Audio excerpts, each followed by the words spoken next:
గౌరవనీయులు పెద్దలు సభా నిర్వాహకులు మాజీ ఎంపీ వర్యులు మల్లురవి గారికి అదేవిధంగా సభా వేదిక మీద ఉన్న పెద్దలకి అదేవిధంగా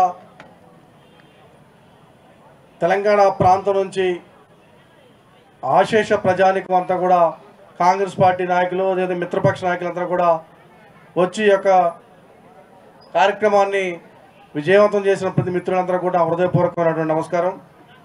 ఈరోజు ప్రజాస్వామ్యానికి ఫెడరల్ వ్యవస్థకి దుర్దినమైన రోజు. ఈరోజు 141 మంది ఎంపీలని సస్పెండ్ చేస్తూ ఒక నియంత పాలన ప్రజాస్వామ్య వ్యవస్థలో భారతదేశ చరిత్రలో ఎప్పుడూ లేని విధంగా ఒక నియంతలు అమిత్ షా మోడీ ద్వయం ఈ దేశాన్ని రాబందు లెక్క పంది కొక్కు లెక్క మెక్కుతూ ప్రజాస్వామ్య స్ఫూర్తికి ఫెడరల్ స్ఫూర్తికి డాక్టర్ బిఆర్ అంబేద్కర్ గారు రాసినటువంటి రాజ్యాంగ స్ఫూర్తికి వ్యతిరేకంగా ఎంపీల్ని సస్పెండ్ చేయటం అంటే మనం ఈ దేశంలో ఈ ఫెడరల్ వ్యవస్థలో మనము లేము. ఒక నియంత పాలనలో, ఒక దుర్మార్గ పాలనలో, ఒక రాక్షస పాలనలో, ఒక దుష్ట పాలనలో, ఒక కాషాయ పాలనలో మనం ఉన్నాం. ఈ నియంత పాలనకి చమరగీతం పాడటానికి ఇంకా 4 నెలలే ఉన్నాయి. ఒక దుష్టుడు ఈ రాష్ట్రాన్ని పట్టి పీడిస్తుంటే దేశం పొరిమేర కాదు, మనం ఇప్పుడు కూడా కేసీఆర్ని ఎట్ట బొందబెట్టినమో మోడీ అమిత్ షాని బొందబెట్టాలి. ఆ సమయం ఆసనమైంది. ఈ దేశంలో ఉన్న ప్రజలు ఎలా బతకాలి, ఈ ప్రజల్లో ఏ విధమైన ఆహారం తినాలి, ఈ దేశంలో ఉన్న ప్రజలు ఏ విధమైన వస్త్రాలు ధరించాలని డిక్టేట్ చేసే స్థాయిలో ఈ దుర్మార్గులు తయారయ్యారు. ఈ దేశ సంపద మొత్తాన్ని దొంగిలిస్తున్నారు. ఈ రాష్ట్రంలో కేసీఆర్ చేసిన అరాచకాన్ని మించి ఈ దేశంలో మోడీ ద్వయం అమిత్ షా మోడీలు ఈ దేశాన్ని సర్వనాశనం చేస్తున్నారు. ఈరోజు మన నాయకులు మన భావి ప్రధాని రాహుల్ గాంధీ గారు భారత జోడో యాత్ర పేరుతో 4000 కిలోమీటర్ల పాదయాత్ర చేసి దేశంలో అందరూ కూడా సుసంబంధంతో బతకాలి, సోదర భావంతో బతకాలని లక్ష్యంతో చేస్తే ఈ దుర్మార్గులు దేశాన్ని విభజించి అఖండ భారతాన్ని స్థాపిస్తామని చెప్పని దేశ పేరునే మార్చే విధంగా ఫెడరల్ స్ఫూర్తికి విరుద్ధంగా భారత ప్రజాస్వామ్యాన్ని కించపరిచే విధంగా భారత రాజ్యాంగాన్ని రచించినటువంటి డాక్టర్ బిఆర్ అంబేద్కర్ యొక్క ఆత్మను ఘోషించే విధంగా ఈ దుర్మార్గులు పరిపాలన చేస్తున్నారు. వారి యొక్క నీచ పరిపాలనని బొంద పెట్టవలసిన ఆవశ్యకత మనందరి మీద ఉంది.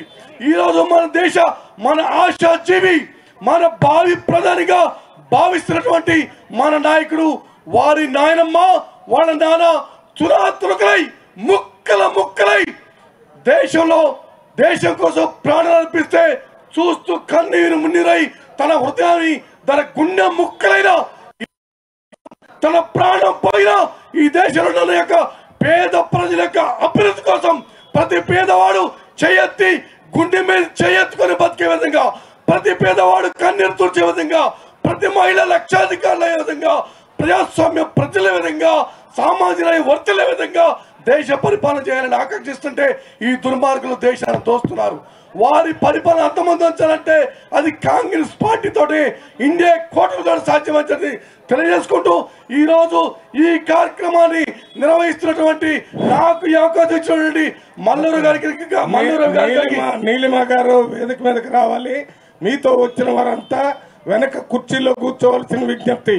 గేట్ దగ్గర ఆప్జయ్ బాబు ఆపు, కొంచెం అందరిని అక్కడ కూర్చోమని చెప్పండి. మీరు కూడా సంక్షిప్తంగా క్లోజ్ చేస్తారని మనవి.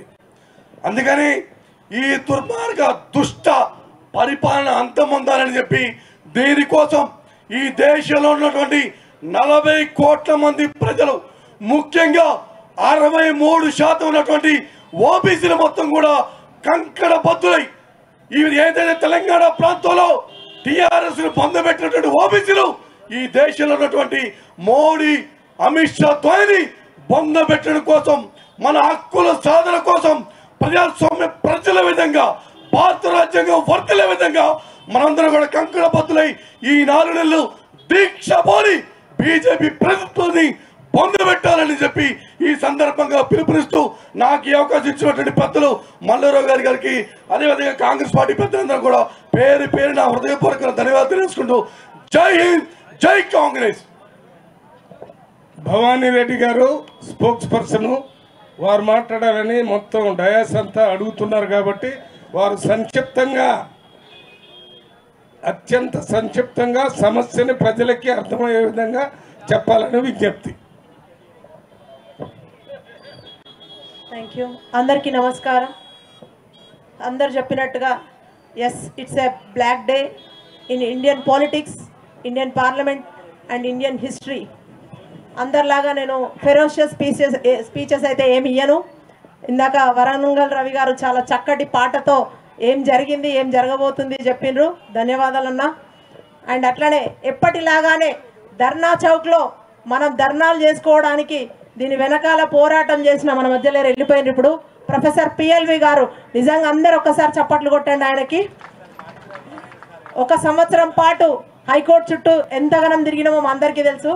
తర్వాత అదే స్ఫూర్తిని మన ముఖ్యమంత్రి గారు ఇప్పుడు రేవంత్ రెడ్డి గారు ఎప్పటిలాగా ధర్నా చౌక్లో ధర్నాలు చేసుకోవడానికి, నిరసనలు తెలుపుకోవడానికి మనకందరికీ ఈ అవకాశం ఇచ్చినందుకు గౌరవ ముఖ్యమంత్రి గారికి కూడా ఒక్కసారి అందరూ. సో అట్లనే రేవంత్ అన్న నాయకత్వం, అట్లనే 140 మంది ఎంపీలను సస్పెండ్ చేయడం అనేది నిజంగా కూడా ఒక స్లోగన్ ఇందాకనే చూసినాం, hang me but my voice echoes louder. ఎంత చక్కటి స్లోగన్. అందరం కూడా నిజంగా కూడా అదే స్ఫూర్తితోని పోరాడదాం, ముందుకు పోదాం. ఇవాళ నిజంగా గొడ్డలి పెట్టు, ఆయన చెప్పినట్టు ప్రజాస్వామ్య స్ఫూర్తికి ఇది గొడ్డలి పెట్టు. Let's all obey the constitutional laws and all. మళ్ళొక్కసారి నాకు ఈ అవకాశం ఇచ్చిన పెద్దలు మల్లురవి గారికి, సభాధ్యక్షులు ధన్యవాదాలు తెలుపుకుంటూ అధికార ప్రతినిధి భవానీ రెడ్డి. Thank you. పవన్ మల్లాడ్ గారు చైర్మన్,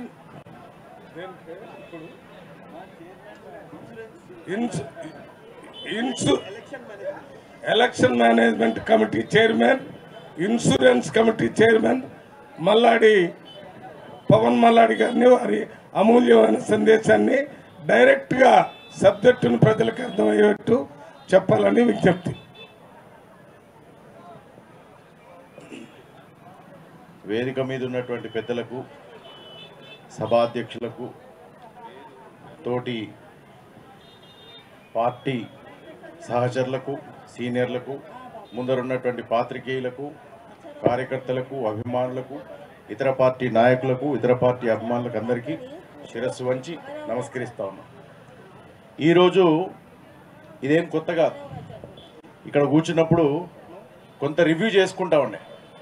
ఎన్నోసార్లు ఇక్కడ కూర్చొని ఎన్నో ధర్నాలు, ఎన్నో యాత్రలు, ఎన్నో పాదయాత్రలు, ఎన్నో యుద్ధాలు చేసి ఇక్కడి నుంచి సంఖ్యలు ఉన్నటువంటి ఒక తెలంగాణకు విముక్తి తెచ్చినాం డిసెంబర్ 3వ తారీఖు ప్రజల ఆశీర్వాదంతో. మళ్ళీ ఇదే జరగబోతుంది ఇంకొక 4 నెలల తర్వాత భారతదేశంలో అని కూడా చెప్పదలుచుకున్నాం. భారతదేశంలో, భారత రాజ్యాంగంలో ఒక అద్భుతమైనటువంటి article 11, freedom to speak, freedom to express, freedom to speak and express and right and live. అటువంటి గొప్ప ఆర్టికల్ని భారతదేశ రాజ్యాంగం రాసినటువంటి అంబేద్కర్ గారు ఈ ప్రజలకు అందించినటువంటి ఒక గొప్ప వరం. అటువంటి వరం మీదనే ఈ భారతదేశ పునాదులు అనేటివి నిలబడి ఉన్నాయి. ఎందుకంటే ప్రశ్నించడం భారతదేశంలో ఉన్నటువంటి ఒక హక్కు. ఇదే హక్కు మీదనే భారత ప్రజాస్వామ్యము, శాసనసభలు, పార్లమెంట్లు, చట్టాలు అనేటివి జరగబడతాయి. కాబట్టి అటువంటి ప్రజాస్వామ్యపు చట్టాలను తయారు చేసేటువంటి పార్లమెంటు పైన దాడి జరిగితే, అయ్యా హోంమంత్రి గారు, ఎందుకు జరిగింది ఈ దాడి? డిసెంబర్ 13వ తారీఖు జరిగింది ఈ దాడి. ఇదే దాడి మళ్ళీ 2001 డిసెంబర్ 13లో జరిగింది. ఈ దాడి భారతదేశంలో ఉన్నటువంటి అత్యధికమైనటువంటి స్థానం పార్లమెంట్లో జరిగినప్పుడు దీనికి మీరు బాధ్యత వహిస్తూ ఈ దాడి ఎందుకు జరిగింది, ఎట్లా వాళ్ళు 3 అంచెల సెక్యూరిటీని దాటుకొని లోపలికి వచ్చి దాడి చేసినారు, భారతదేశంలో ఉన్నటువంటి 545 మంది 30 రాష్ట్రాల నుంచి ఎన్నుకోబడ్డటువంటి ఎంపీలు అక్కడ కూర్చొని చట్టాలు చేసి తర్కం చేసేటువంటి ఒక గొప్ప వ్యవస్థ, గొప్ప స్థానంలో ఎందుకు దాడి జరిగింది అని అడిగితే 146 మంది ఎంపీలను సస్పెండ్ చేసి భారతదేశంలో ప్రజాస్వామ్యం లేదు, ఏకపక్ష పాలన నడుస్తుంది అనేటువంటి గొప్ప విషయాన్ని చెప్పిండు. ఇది మొదటిసారి కాదు. అయ్యా బ్రిజ్భూషణ్ అనేటువంటి మహిళా రెజ్లర్లను ఇబ్బంది పెడుతుండు అంటే ఇంతవరకు మాట్లాడు. అయ్యా డిమానిటైజేషన్ తెచ్చినావు, భారతదేశానికి ఏం ఒరిగింది అయ్యా అంటే ఇంతవరకు చెప్పడు. అయ్యా నల్ల చట్టాలు తెచ్చినావు, వ్యవసాయ బాతులను ఈ రైతులను ఇబ్బంది పెడుతున్నావు అంటే వినడు. అయ్యా జర్నలిస్ట్ సోదరులు నిజం చెప్తే జర్నలిస్ట్ సోదరులను చంపేసిండు, సామాజికవేత్తలను జైల్లో పెట్టిండు, ప్రొఫెసర్లను జైల్లో పెట్టిండు. వాయిస్ని ఎక్కడైతే మాట్లాడతాడో ప్రశ్నిస్తాడో వాళ్ళందరినీ కుంగదీసి వాళ్ళందరినీ బలవంతంగా చట్టాలను అడ్డం పెట్టి వాళ్ళ మీద ఈసీ దాడులు, ఈడీ దాడులు, సిబిఐ దాడులు చేసిండు. ఇట్లా మొదటి నుంచి 2014 నుంచి 2024 వరకు ఇది జరుగుతూనే ఉంది.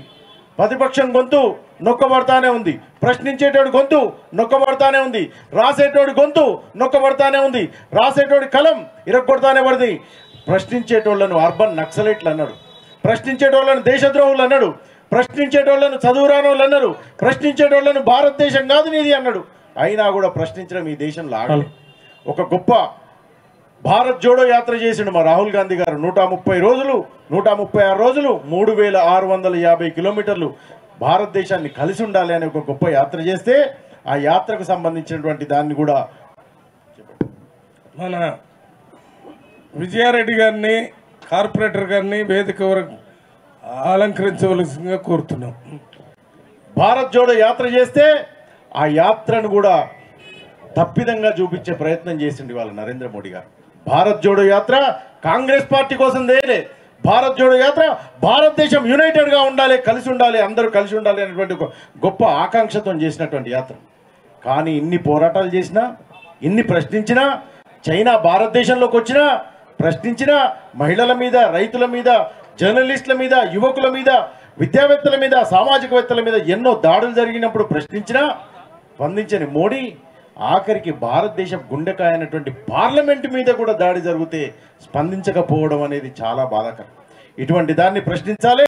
ఇంకా కూడా ఇటువంటి నియంత పాలన చేస్తే 2024 మార్చిలో జరిగేటువంటి ఎలక్షన్లలో నరేంద్ర మోడీ గారికి ఇక్కడ ఉన్నటువంటి నియంతకు జరిగినటువంటి ట్రీట్మెంటే జరుగుతుందని నేను ఆకాంక్షిస్తా ఉన్నాను.